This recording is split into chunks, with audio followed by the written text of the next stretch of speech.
Mathematics classes for class 12। आज हम लोग डिफरेंशियल इक्वेशन में आगे बढ़ते हुए डिफरेंशियल इक्वेशन को सॉल्व करना सीखेंगे। इसके पहले वाले क्लासेज में हम लोग देखे हुए हैं कि डिफरेंशियल इक्वेशन क्या होता है, उसका जनरल सॉल्यूशन और पार्टिकुलर सॉल्यूशन क्या होता है, फिर डिफरेंशियल इक्वेशन को बनाया कैसे जाता है अगर जनरल सॉल्यूशन गिवन है तो। इसके बाद हम लोगों को अपने कोर्स के हिसाब से डिफरेंशियल इक्वेशन को सॉल्व करना सीखना है। और डिफरेंशियल इक्वेशन को सॉल्व करने में ये ध्यान देना है कि हमको अपने सिलेबस के अनुसार 3 टाइप का डिफरेंशियल इक्वेशन पढ़ना है। एक है ऐसे डिफरेंशिएबल इक्वेशन जिसमें आपको वेरिएबल सेपरेबल हों, यानी एक्स वाई वेरिएबल के रूप में रहेंगे और वो सेपरेबल हों, सेपरेट किए जा सकते हों। अर्थात आप एक साइड में एक्स को और एक साइड में वाई को कर सकते हैं। और फर्स्ट ऑर्डर के हैं, फर्स्ट ऑर्डर फर्स्ट डिग्री के, तो उनका निकालेंगे। दूसरा इसका तरीका हो सकता है कि होमोजेनियस डिफरेंशियल इक्वेशन हो सकते हैं, यानी उनके टर्म जो होंगे होमोजेनियस फॉर्म में हो सकते हैं। और नहीं तो तीसरा हो सकता है लीनियर डिफरेंशियल इक्वेशन। तो हम लोग 1 बाय 1 करके अलग अलग वीडियोज में हम लोग तीनों इक्वेशन को देखेंगे। आज हम लोग बात करते हैं कि differential equations with variables separable. तो इसका मीनिंग ही क्लियर कर दे रहा है कि किस टाइप का डिफरेंशियल इक्वेशन होगा। डिफरेंशियल इक्वेशन तो है ही, डेरिवेटिव टर्म होंगे और उसमें वेरिएबल्स जो होंगे एक्स और वाई वो सेपरेबल होंगे, यानी आप उनको एक्स और वाई को अलग अलग पार्ट में कर सकते हैं। तो ऐसे क्वेश्चन में हमको जब क्वेश्चन दिए जाते हैं एग्जाम में तो वहाँ नहीं लिखा रहता है कि वो आपको वेरिएबल सेपरेबल है कि होमोजेनियस है कि लीनियर डिफरेंशियल है, वहाँ आपको पहचानना है। तो जैसा इंटीग्रेशन में हम लोग देखते थे कि सबसे पहले डायरेक्ट फार्मूला देखते थे, उसके बाद सब्स्टिट्यूशन, फिर उसके बाद अदर मेथड को देखते थे, यहाँ भी वैसे ही देखेंगे। और एक चीज़ हमेशा माइंड में रखना है कि डिफरेंशियल इक्वेशन का सॉल्व करने का मतलब ही है कि हमको इंटीग्रेशन करना होगा। उस पूरे प्रोसेस में कहीं ना कहीं इंटीग्रेशन करेंगे तभी डेरिवेटिव हटेगा। तो इंटीग्रेशन करना है, तो जिन लोगों का इंटीग्रेशन पर अच्छा से प्रैक्टिस नहीं है, मेरा सजेशन यही रहेगा कि डिफरेंशियल इक्वेशन को शुरू करने के पहले वो लोग उसका प्रैक्टिस अच्छे ढंग से कर लें और उसके बाद आप बनाइएगा तो बड़े आसानी से बनेगा। और उसमें बस एक आध जो स्टेप जो हैं उनको विशेष ध्यान रखना होगा, बाकी आसानी से बनेगा, तो आपका इंटरेस्ट भी बढ़ेगा इसमें। तो करना क्या है कि आप पहले जो भी इक्वेशन दिया गया है उसको इक्वेशन को सीधे सिंप्लीफिकेशन मेथड से ऐसे सेपरेट कीजिए कि एक्स आपकी एक साइड में हो जाए और वाई एक साइड में हो जाए। पैटर्न के अनुसार हम लोग जनरली यही फॉलो करते हैं कि लेफ्ट इक्वल के लेफ्ट साइड में यानी LHS साइड में हम केवल वाई वाला टर्म रखते हैं और एक्स वाले टर्म को राइट साइड में लेकर चले जाते हैं। और जब दोनों साइड में अलग अलग टर्म हो जाते हैं क्लियरली, तो हम उसका इंटीग्रेशन कर देते हैं। तो इंटीग्रेशन करने से हमारा ये सॉल्यूशन मिल जाता है जनरल इक्वेशन। तो उसमें हम लोग क्या करते हैं कि ये 9.4 में NCERT का जो एक्सरसाइज है इसका फर्स्ट क्वेश्चन लेकर के देखते हैं। तो फर्स्ट क्वेश्चन में आपको दिया हुआ है कि dy/dx = 1 - cos x / 1 + cos x, ये इक्वेशन दिया हुआ है। तो इस इक्वेशन में अगर हम ध्यान से देखेंगे तो देखिए यहाँ पर y का टर्म है, यहाँ x का टर्म है, यहाँ 1 - cos x है, यहाँ 1 + cos x है, यानी ये RHS आपका पूरा x के टर्म में है। और लेफ्ट साइड में न्यूमरेटर है y के टर्म में, डिनोमिनेटर है आपका x के टर्म में। तो आप इसको आसानी से कर सकते हैं कि dx को इधर लेकर चले आएंगे तो सारा x टाइप हो गया और y एक साइड में हो गया। तो बस यही स्टेप हम किए कि dux को यहाँ से उठा करके यहाँ रख दिए। अब इसके बाद आप चाहें तो यहाँ ब्रैकेट लगा सकते हैं, नहीं भी लगाएंगे तो कोई दिक्कत नहीं है। और इसके बाद जब दोनों तरफ के अलग अलग टर्म हो गए, y वाला सारा एक साइड में और x वाला सारा एक साइड में, तो उसके बाद सिंपल इंटीग्रेशन कर देना है। तो आप इंटीग्रेशन का साइन यहाँ लगा दिए, फिर इसके पहले भी इंटीग्रेशन का साइन लगा दिए, dx हो गया।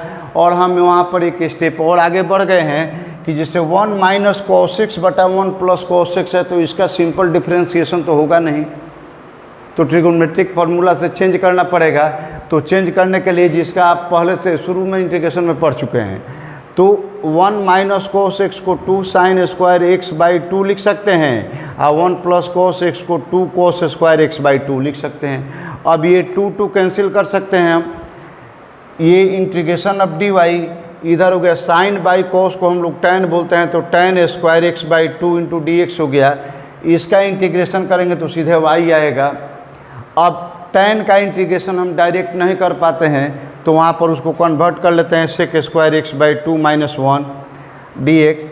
अब ये y हो गया, और सेक स्क्वायर एक्स का होता है tan x, तो x बाई 2 है तो 1 बाई 2 से डिवाइड करेंगे, यानी 2 आकर के मल्टीप्लाई कर जाएगा, तो हो जाएगा कि 2 tan x बाई 2 माइनस यहाँ 1 के लिए x हो गया प्लस c।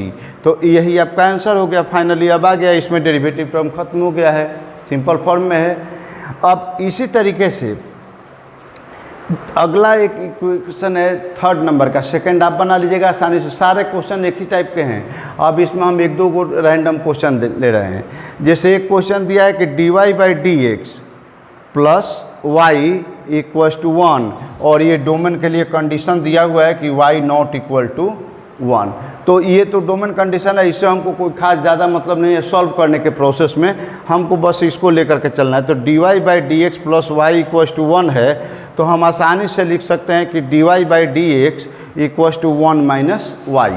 तो आइए अब देख लेते हैं यहाँ पर dy by d x equals to 1 minus y, simple हो गया। अब हमको क्या करना है कि y को एक साइड में करना है, x को एक साइड में करना है, तो इस x को हम इधर लेकर चले जाते हैं, तो यहाँ dx हो गया, और ये 1 माइनस वाई है, तो 1 माइनस वाई लेकर के यहाँ चले आए तो 1 माइनस वाई हो गया।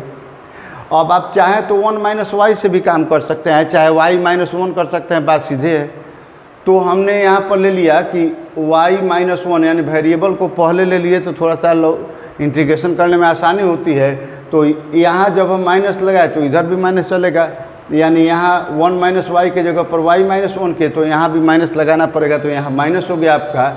और तब इसका अभी पूरा y एक साइड में, x एक साइड में हो गया, तो अब हम इसका इंटीग्रेशन करेंगे। तो dy बाई वाई माइनस 1 इसका इंटीग्रेशन आप करेंगे, यहाँ ब्रैकेट आप दे सकते हैं, तो इंटीग्रेशन करेंगे तो क्या होगा, ये लॉग होगा, जिससे dx by d x type का है, तो dy बाई वाई माइनस 1, और ये लीनियर टर्म होता है तो सीधा simple dx by d x type कर लेते हैं।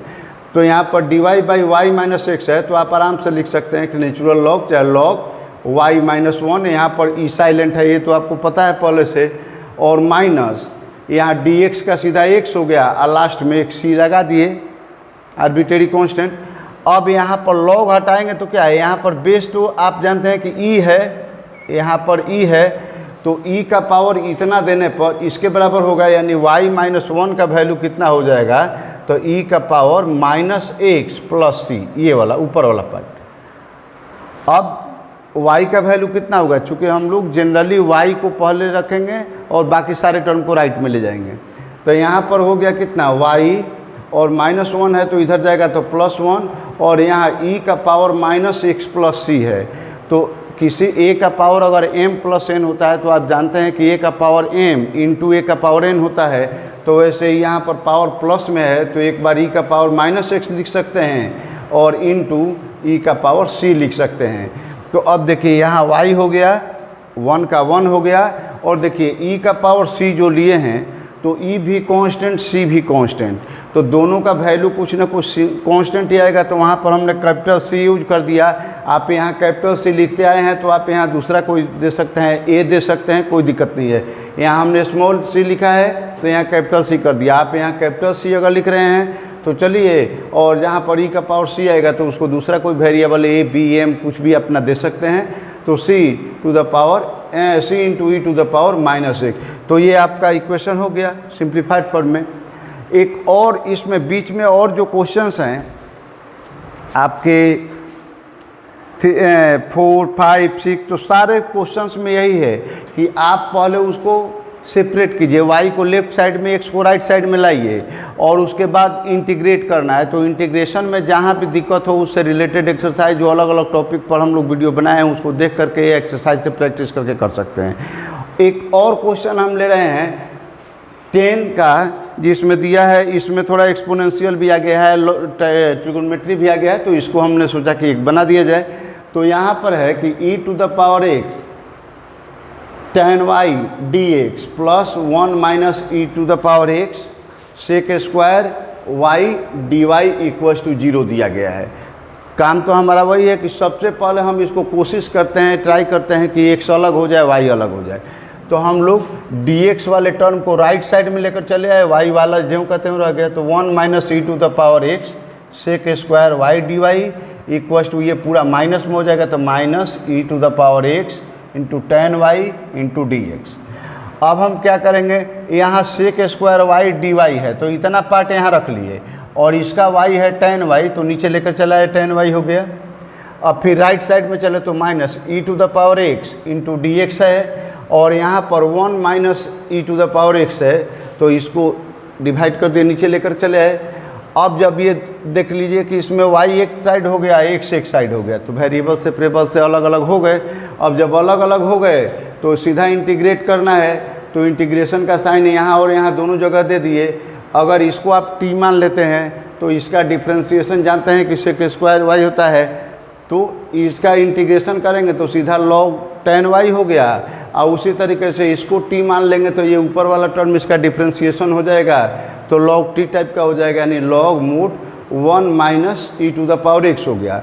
और जब देख रहे हैं कि यहाँ भी log है, यहाँ भी log है, तो कांस्टेंट जो हमको जोड़ना है, तो कांस्टेंट में भी log c लिख देते हैं। आप c भी लिख सकते हैं, लेकिन log c लिखेंगे तो उससे फ़ायदा होगा कि टर्म आपका ज़्यादा सिंप्लीफाइड फॉर्म होगा, क्योंकि यहाँ भी log है, यहाँ भी log है, दोनों साइड में जो log है, तो इधर log आएगा तो मल्टीप्लाई डिवाइड हो जाएगा, और उसके बाद log हटाने में आसानी होगी।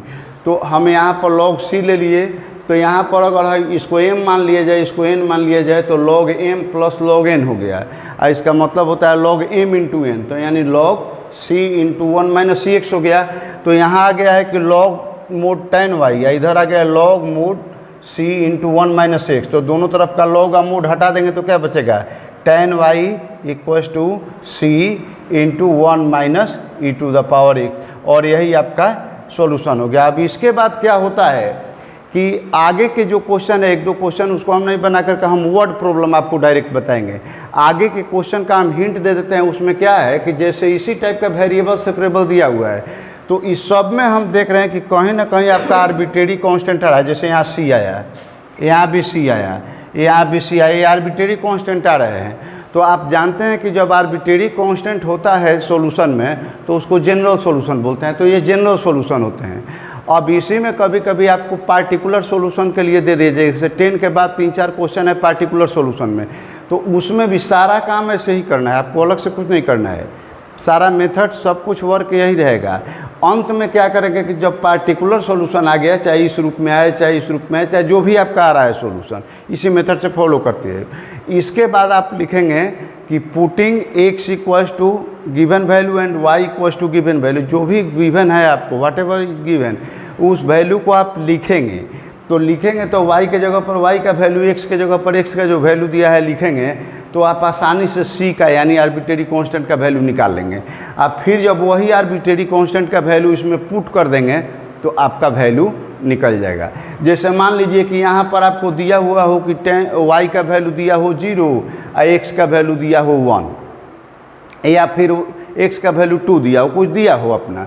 तो मान लीजिए कि x का वैल्यू 2 दे दिया है, y का वैल्यू 0 दे दिया है, तो आप लिखेंगे कि putting x equals to 2 and y equals to 0, we get tan 0 equals to c into 1 minus e to the power 2। तो ई टू द पावर 2, तो अब इधर c का वैल्यू हमको निकालना है, तो tan 0 का तो 0 होता है, तो c का वैल्यू क्या हो जाएगा, तो 0 बाई 1 माइनस ई स्क्वायर, तो 0 बाई 1 माइनस ई स्क्वायर करेंगे तो आपका 0 हो जाएगा, यानी c का वैल्यू 0 हो जाएगा। तो फाइनल आंसर क्या हो जाएगा, tan y इक्वल्स टू 0। तो इस तरीके से आप x y का पार्टिकुलर वैल्यू इस जनरल सॉल्यूशन में रख करके आप फिर c का जो वैल्यू आता है उसको रखेंगे इसी इक्वेशन में, तो आपका मिल जाएगा। तो अब यही बात हम लोग कुछ वर्ड प्रॉब्लम के माध्यम से देख लेते हैं। तो अब देखिए वर्ड प्रॉब्लम में हम लोग 15 नंबर क्वेश्चन को ले रहे हैं, और ये 15 नंबर क्वेश्चन में आपको कह रहा है कि find the equation of A curve passing through the point 0 0 and whose differential equation is y dash equals to e to the power x into sin x। इस और आपको 11, 12, 13 और 14 जो क्वेश्चन है तो वो तो आपको हिंट कर दिए हैं कि पहले जैसे आप बनाते हैं 10 तक बनाए वैसे ही बनाइए, फिर एक्स वाई का वैल्यू पुट करेंगे। और ये वर्ड प्रॉब्लम में भी हमको एक्स वाई का वैल्यू ही पुट करना है और पार्टिकुलर सॉल्यूशन निकलना है, तो आप इस पर गौर कीजिएगा तो उसके लिए भी आपको वही हिंट मिल जाएगा। तो 15 में देख रहे हैं, सबसे पहले तो हमने लिख लिया कि जो आपका कर्व का इक्वेशन दिया है y dash equals to e to the power x into sine x. अब इसका हमको निकालना है क्या, तो 0 0 जब दिया हो तब। तो सबसे पहला काम तो है कि y डैश को सिंप्लीफाइड फॉर्म में आप लिख लेते हैं dy बाई डी एक्स। इसके बाद e to the power x sine x है, कोई दिक्कत नहीं।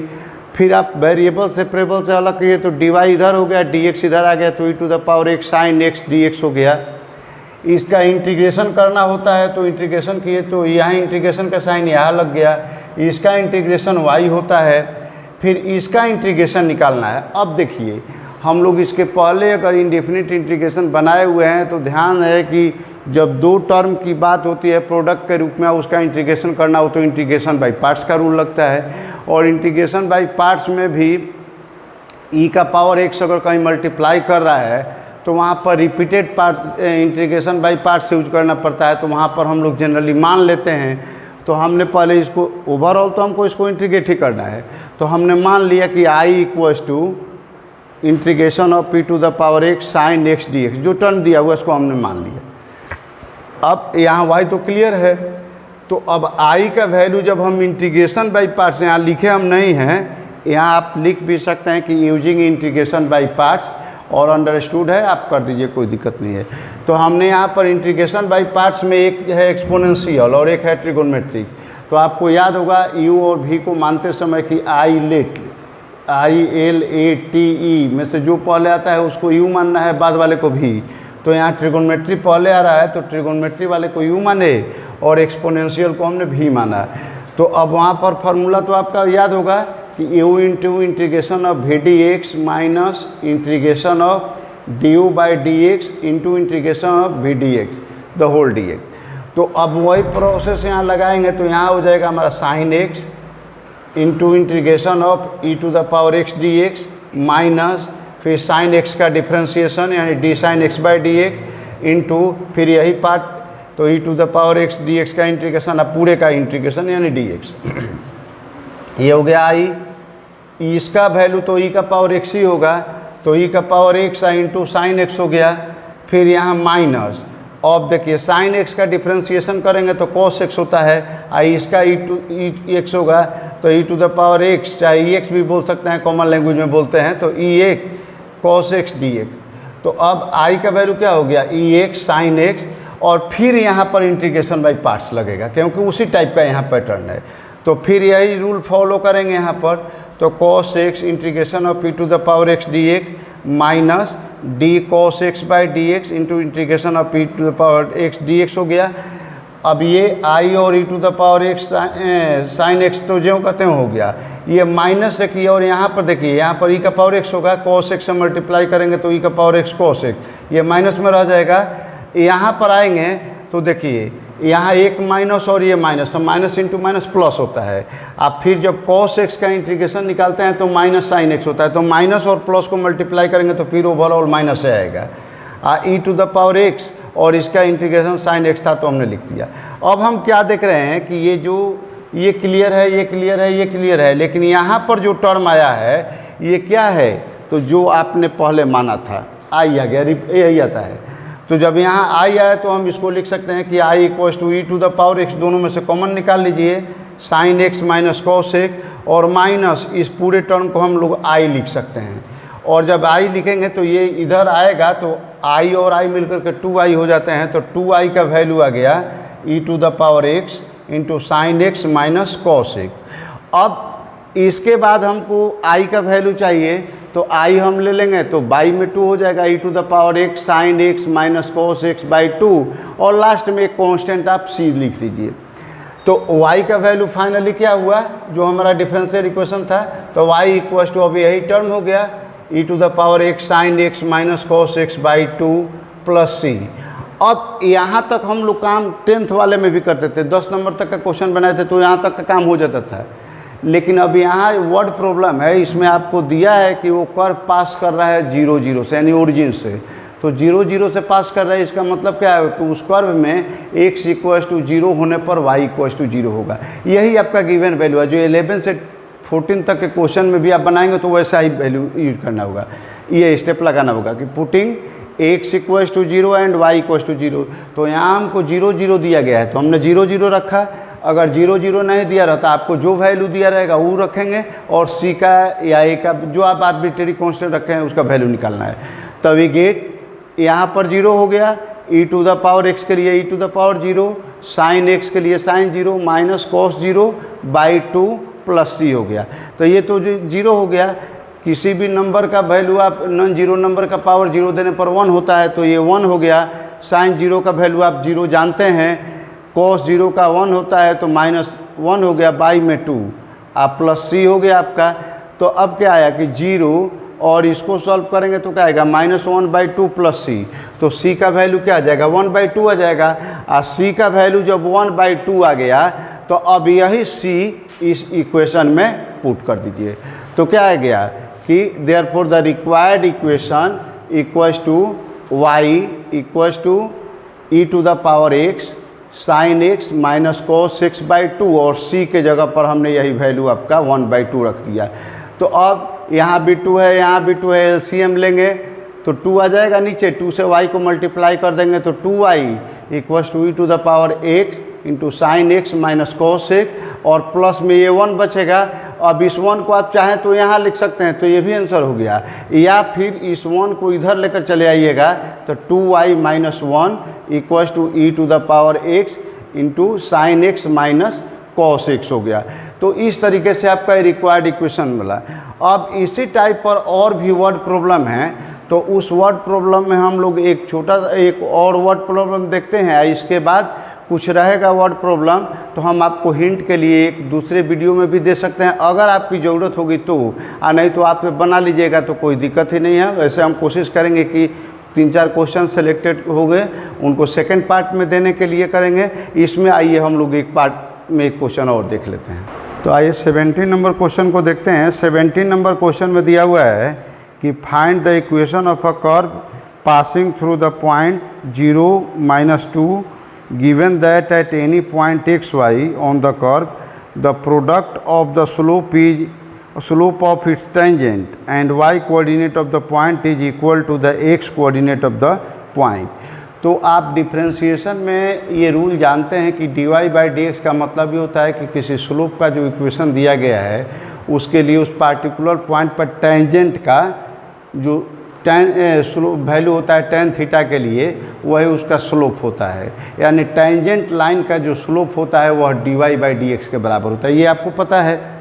तो अब यहाँ क्वेश्चन में कह रहा है कि the product of the slope of A tangent and y।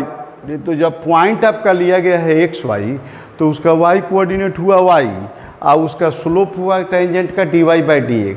तो अकॉर्डिंग टू क्वेश्चन क्या है कि dy/dx और y कोऑर्डिनेट यानी y दोनों का प्रोडक्ट उसके x कोऑर्डिनेट यानी x के इक्वल है। तो हमारा यहीं पर डिफरेंशियल इक्वेशन मिल गया ये कि dy/dx × y = x। ये कैसे आया? तो क्वेश्चन में पहले पॉइंट पर नहीं जाना है, पहले उसके कर्व का कंडीशन देखिए। तो कर्व कंडीशन में दिया हुआ है कि टेंजेंट का स्लोप, तो dy/dx और y कोऑर्डिनेट, तो y लिख दिया, दोनों का प्रोडक्ट यानी × x के बराबर है, तो हो गया। अब ये अलग अलग कर लेना है तो y × dy, आई x आ गया तो x × dx होगा। इंटीग्रेशन बिल्कुल साफ है, या integration of y dy integration of x dx, इसका निकालेंगे तो y² plus x² plus c लगा दिए, सिंपल एलसीएम निकाल कर लेंगे। तो यहाँ पर चाहे 2 से मल्टीप्लाई कर दीजिए तो y² x² प्लस 2c हो गया, ये 2 हट गया नीचे से। अब इसके बाद फाइनली क्या आया कि y² = x² प्लस, अब यहाँ फिर 2c आ रहा है तो c कॉन्स्टेंट है 2 है, तो दोनों को मिलाकर के हम कैपिटल से लिख दे रहे हैं। यहाँ पर आप कैपिटल से यहाँ यूज करेंगे तो यहाँ a b कुछ भी अपना एक्स्ट्रा आर्बिट्रेरी कॉन्स्टेंट मान सकते हैं। तो अब फाइनल हमारा क्या है कि y² = x² प्लस c। अब हमको दिया है कि ये पास कर रहा है पॉइंट से 0 - 2 से, यानी x का वैल्यू 2, y का वैल्यू x का वैल्यू 0, y का वैल्यू -2। तो जो वैल्यू दिया हो पासिंग पॉइंट उसको हम लोग पुट करेंगे इसमें, तो y के जगह पर -2², x के जगह पर 0² प्लस c हो गया। सॉल्व करेंगे तो c का वैल्यू 4 हो गया। तो रिक्वायर्ड इक्वेशन आपका क्या हुआ कि y² = x² और c के जगह पर +4 लिख दीजिए। तो यही y² = x² + 4 भी लिख सकते हैं, या वेरिएबल को एक तरफ लेकर के y² - x² = 4 भी लिख सकते हैं। आंसर आपका ये दिया हुआ है, आप ये लिखे चाहे लिखे, दोनों सेम बात है। और इसके बाद आज के वीडियो का लास्ट क्वेश्चन एक 19 नंबर हम देख ले रहे हैं। 19 नंबर में कर रहे हैं, 18 भी आपका सेम उसी टाइप के पैटर्न पर है। फिर 19 भी कह रहा है कि the volume of a spherical balloon being inflated changes at a constant rate if initially its radius is 3 units and after 3 seconds is 6 unit, find the radius of the balloon after t second. यानी r और t के बीच में आपको एक relation कायम करना है, और दिया है कि शुरू में 3 है और 3 सेकंड के बाद 6 हो रहा है। तो सबसे पहले तो हम लोग v पर चलेंगे। वॉल्यूम अगर हम निकालते हैं, स्फेरिकल है तो स्फेरिकल से बैलून है तो उसका वॉल्यूम 4/3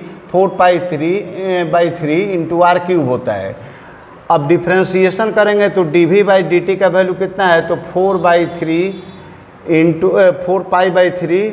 इंटू और r³ का 3r² इंटू dr/dt करेंगे, ये 3 कट जाएगा। तो फाइनली क्या आया कि ये दिया हुआ है कि आपका ये वैल्यू कांस्टेंट है, तो आप इसको c लिख दीजिए कांस्टेंट, और इक्वल हो गया 4πr² इंटू dr/dt ये चीज़। अब यहाँ पर हम अलग अलग करेंगे तो 4πr² dr तो इक्वल टू क्या हो जाएगा, c इंटू dt हो गया।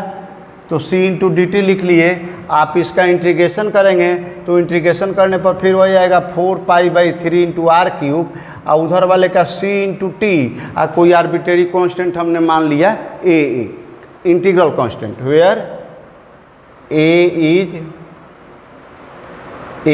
Equals to an integral constant.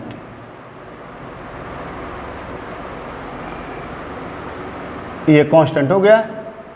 अब दिया हुआ है हमको, जब इक्वेशन ही मिल गया इंटीग्रल कांस्टेंट के रूप में, इंटीग्रेशन हो गया, तो हमको दिया है कि t = 0 पर r3 है और t = 3 पर r6 है।